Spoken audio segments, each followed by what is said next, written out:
মৃত্যুর পর কবরে নামানো পর্যন্ত ফেরেশতারা লাশের সাথে কি করে তা সকল মুসলমানের জানা উচিত। আজরাইল যখন আত্মা কবজ করে নেন তখন আত্মা দেহকে বলে, হে দেহ, আল্লাহ তোমাকে সুপ্রতিদান দিক। তুমি আমার সঙ্গী হয়ে আল্লাহর আনুগত্যে অগ্রগামী ছিলে, আর আল্লাহর অবাধে ছিলে খুবই পশ্চাৎপদ। তুমি আমার পক্ষ থেকে মুবারকবাদ গ্রহণ করো, কেননা আজ তুমি নিজেও মুক্তি পেয়েছ আর আমাকেও নাজাত দিয়েছ। এইভাবে দেহ আত্মাকে মুবারকবাদ দেয়। মুমিন বান্দার মৃত্যুতে জমিনের যেই সকল অংশে সে ইবাদত করত সেগুলো কাঁদতে থাকে। আকাশের যেই সকল দুয়ার দিয়ে তার নেক আমল উপরে উঠত সেই সকল দুয়ার তার জন্য কাঁদতে থাকে। যেই দরজা দিয়ে তার রিজিক নেমে আসত সেই দরজাও কাঁদে। আকাশ জমিনের এই ক্রন্দন দীর্ঘ 40 দিন পর্যন্ত অব্যাহত থাকবে। মালাকুল মউত যখন তার আত্মা কবজ করে নেয় তখন তার দেহের হেফাজতের জন্য সেখানে 500 ফেরেশতা দাঁড়িয়ে থাকে। যদি কেউ তার লাশের পাশ ফিরাতে চায় তখন ফেরেশতারাও এই কাজে মানুষের সহযোগিতা করে। এমনকি কাফন পরিধান এবং সুগন্ধি মাখানের কাজেও ফেরেশতারা অংশ নেয়। লাশের সম্মানার্থে ফেরেশতারা 2 সারি করে ঘর থেকে কবর পর্যন্ত দাঁড়িয়ে যায়। জানাজা পর্যন্ত অতিক্রম করে তখন তারা অভ্যর্থনা জানায়, তার জন্য ক্ষমা প্রার্থনা করে।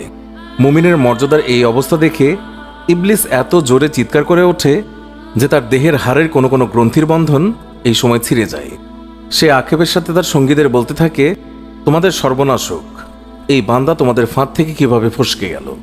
ইবলিসের সঙ্গীরা বলে, এ নিষ্পাপ ছিল, তাই আমাদের ফাঁদে আটকায়নি। মালাকুল মউত যখন তার আত্মাকে নিয়ে আকাশে আরোহণ করে তখন হযরত জিবরাইল আলাইহিস সালাম 70,000 ফেরেশতা নিয়ে তাকে অভ্যর্থনা জানায়। আর সকল ফেরেশতারা তার কাছে আল্লাহ তাআলার সন্তুষ্টির সুসংবাদ জানাতে থাকে। মালাকুল মউত যখন আত্মাটিকে নিয়ে আরশের নিকট পৌঁছেন তখন সে আল্লাহ তাআলার কাছে সিজদায় পতিত হয়ে যায়। আর সেই সময় আল্লাহ তাআলা ইরশাদ করেন, হে মালাকুল মউত, তুমি আমার বান্দাকে নিয়ে জান্নাতের বাগানে রেখে এসো। তারপর তাকে কবরে নামার পর নামাজ তার ডান দিকে এবং রোজা তার বাম দিকে এসে দাঁড়িয়ে যায়।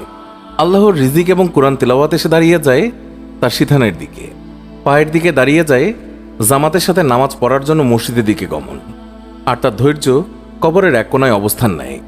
এই সময় আল্লাহ তাআলা তার কবরে আযাবের একটি অংশ প্রেরণ করেন। আযাবটি এসে কবরের ডান দিক থেকে প্রবেশ করতে চায়, কিন্তু নামাজ এসে তাকে বাধা দিয়ে বলে, আযাব, তুমি পিছিয়ে যাও। খোদার কসম, এই বান্দাটি সারা জীবন কষ্টে ছিল। কবরে আসার পর তার কিছুটা আরাম মিলেছে। রাসূলুল্লাহ সাল্লাল্লাহু আলাইহি ওয়াসাল্লাম বলেছেন, আযাব যখন ডান দিক থেকে সরে গিয়ে বাম দিকে যায়, ডান দিকে রোজা নামাজের মতো আযাবকে জবাব দিয়ে প্রতিহত করে। আযাব এবার মাথার দিক থেকে আসতে চেষ্টা করলেও একই রকম জবাব আসে। মোট কথা, আযাব যে দিক থেকেই আসতে চায় সেই দিক থেকেই তার জন্য প্রতিবন্ধকতার সৃষ্টি হয়। অবশেষে আযাব যখন দেখে আল্লাহ তাআলার এই নেক বান্দার আমল সব দিক থেকেই তার জন্য প্রতিবন্ধকতার দেয়াল সৃষ্টি করে রেখেছে তখন সে ফিরে যায়। আর সেই সময় সবর ওঠে নেক আমল সমূহকে বলতে থাকে, এই আযাবের প্রতিরক্ষায় আমি এই জন্য আসিনি যে মূলত তোমাদের শক্তির পরিমাণ দেখা আমার উদ্দেশ্য ছিল। আমি যদি তাকে প্রতিহত করতে ব্যর্থ হতাম তাহলে আমি অবশ্যই এসে এই বান্দাকে আযাব থেকে রক্ষা করতাম। তোমরাই যখন যথেষ্ট হয়ে দাঁড়ালে তখন আমি এই বান্দার জন্য অতিরিক্ত সঞ্চয় হয়ে রয়ে গেলাম। পুলসিরাত আর মিজানে আমি তার কাজে আসব। এরপরে এই বান্দার কাছে 2 জন ফেরেশতা আসে যাদের চোখ নীল বর্ণের, আওয়াজ ভয়ঙ্কর, গরুর শিঙের ন্যায় দাঁত এবং তার শ্বাসের সাথে নাসা রন্ধ্র দিয়ে অগ্নিশিখা বের হয়। ফেরেশতাদ্বয়ের উভয়ের কাঁধের মধ্যবর্তী স্থান খুবই প্রশস্ত। তারা মুমিন বান্দা ছাড়া কারো উপর দয়া করতে জানে না। 2 জন ফেরেশতাকে মুনকার নাকির বলা হয়। এদের হাতে একটি হাতুড়ি থাকে। এটি এতই ভারী যে সকল মানব দানব মিলে একত্রিত হলেও তা উত্তোলন করতে সক্ষম হবে না। এই 2 জন ফেরেশতা কবরে প্রবেশ করে লাশকে বলে, উঠে বসো। লাশ তৎক্ষণাৎ উঠে বসে যায় এবং কাফনের কাপড় খুলে যায়। ফেরেশতা তখন জিজ্ঞাসা করেন, তোমার প্রভু কে, তোমার ধর্ম কি এবং তোমার নবী কে? এর জবাবে সে বলে, আমার রব হলেন আল্লাহ তাআলা, যার কোনো অংশীদার নেই। আমার ধর্ম ইসলাম, আর হযরত মুহাম্মদ সাল্লাল্লাহু আলাইহি ওয়াসাল্লাম হলেন আমার নবী। তারপর আর কোনো নবীর আগমন হবে না। ফেরেশতারা জবাব শুনে বলল, তুমি সত্য বলেছ। অতঃপর কবরকে চারদিক থেকে প্রশস্ত করে বলেন, তুমি উপরের দিকে একটু তাকিয়ে দেখো। সে উপরে তাকায়। তখন আকাশে শেষ সীমানা পর্যন্ত তার চোখের সামনে ভেসে ওঠে। ফেরেশতারা বলেন, হে আল্লাহর বন্ধু, এটা তোমার আবাসস্থলের ঠিকানা। আল্লাহর আনুগত্যের বিনিময়ে তুমি এটা পেয়েছ।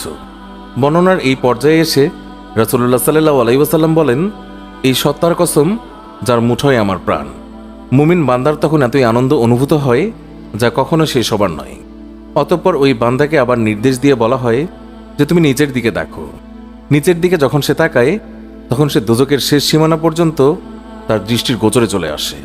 ফেরেশতা তখন তাকে বলে, হে আল্লাহর প্রিয় পাত্র, এই ভয়ানক নরক থেকে তুমি নাজাত পেয়েছ। রাসূলুল্লাহ সাল্লাল্লাহু আলাইহি ওয়াসাল্লাম ইরশাদ করেছেন, ওই বান্দার এই সময় এমন পুলক হয় যা কখনো সমাপ্ত হবার নয়।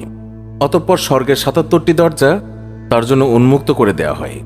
এইসব দুয়ার দিয়ে জান্নাতের সৌরভ এবং সুশীতল সমীরণ তার কবরে পৌঁছাতে থাকে এবং ততদিন পৌঁছাবে যতদিন সে কবরে থাকবে। রাসূলুল্লাহ সাল্লাল্লাহু আলাইহি ওয়াসাল্লাম আলোচনার ধারাবাহিকতা অব্যাহত রেখে বলেন, এরপর আল্লাহ তাআলা মালাকুল মউতকে নির্দেশ দিয়ে বলেন, তুমি আমার দুশমনের নিকট যাও এবং তাকে আমার কাছে নিয়ে এসো। আমি প্রাচুর্যের সাথে তাকে রুজি দিয়েছি, সীমাহীন নিয়ামতের বাড়িপাত করেছি তার উপর, কিন্তু সে আমার সাথে শুধু অবাধ্যতাই করে ফিরেছে। এবার এই দুশমনকে আমার সামনে হাজির করো। মালাকুল মউত আল্লাহর নির্দেশ পেয়ে এমন কদাকার বেশে ওই বান্দার নিকট আগমন করে যে কেউ কোনোদিন এমন ভয়ঙ্কর আকৃতি দেখেনি। তার 12টি চোখ থাকে, তার কাছে এমন একটি লৌহ শলাকা থাকে যা শাখা ও কাঁটা বিশিষ্ট। মালাকুল মউতের সাথে আরও 5 জন ফেরেশতা থাকে। এদের প্রত্যেকের সাথেই থাকে জাহান্নাম থেকে নিয়ে আসা আগুনের চাবুক। মালাকুল মউত অবাধ্য বান্দাকে চাবুক দিয়ে এমনভাবে আঘাত করে যে প্রতিটি কাঁটা তার সারা শরীরের দেহতন্ত্রের মূলে গিয়ে বিদ্ধ হয়ে যায়। অতঃপর সেটি পাকিয়ে টেনে বের করে এবং তার পায়ের নখের তলদেশ থেকে পর্যন্ত আত্মাকে বের করে নিয়ে আসে। তারপর সেই লৌহ শলাকাটি তার উভয়ের পায়ের গোড়ালিতে ঢুকিয়ে দেওয়া হয়। তখন আল্লাহর এই দুশমনের এতই কষ্ট হয় যে বেদনায় সে কাতরাতে থাকে। এমন সময় বাকি ফেরেশতারা তাদের হাতের চাবুক দিয়ে তার মুখমণ্ডল এবং পশ্চাৎদেশে অনবরত প্রহার করতে থাকে। এই সময় তার আত্মাকে টেনে সারা দেহ থেকে গোড়ালিতে নিয়ে আসা হয়।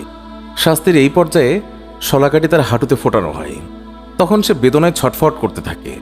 এমন সময় ফেরেশতারা আবার আগুনের চাবুক দিয়ে তার মুখ এবং নিতম্বে মারতে শুরু করে। হাঁটু থেকে শলাকাটি বের করে ঢুকানো হয় তার নিতম্ব দেশে। অতঃপর বুকে এবং সবশেষে কণ্ঠনালীতে, তারপর পূর্বের মতোই সেটিকে টেনে বের করা হয়। এরপর ফেরেশতারা জাহান্নাম থেকে সংগ্রহ করা অঙ্গার তার থুতনির নিচে বিছিয়ে দেয় এবং বলে, হে অপবিত্র আত্মা, তুমি বেরিয়ে এসো। তুমি থাকবে প্রখর বাষ্পে, উত্তপ্ত পানিতে এবং ধূম্রকুঞ্জের ছায়ায়, যা শীতল নয় এবং আরামদায়কও নয়। সূরা ওয়াকিয়া আয়াত 42 থেকে 44। মুসনাদে আবি ইয়ালা। আল্লাহ আমাকে এবং সবাইকে বুঝ দান করুন, আমিন।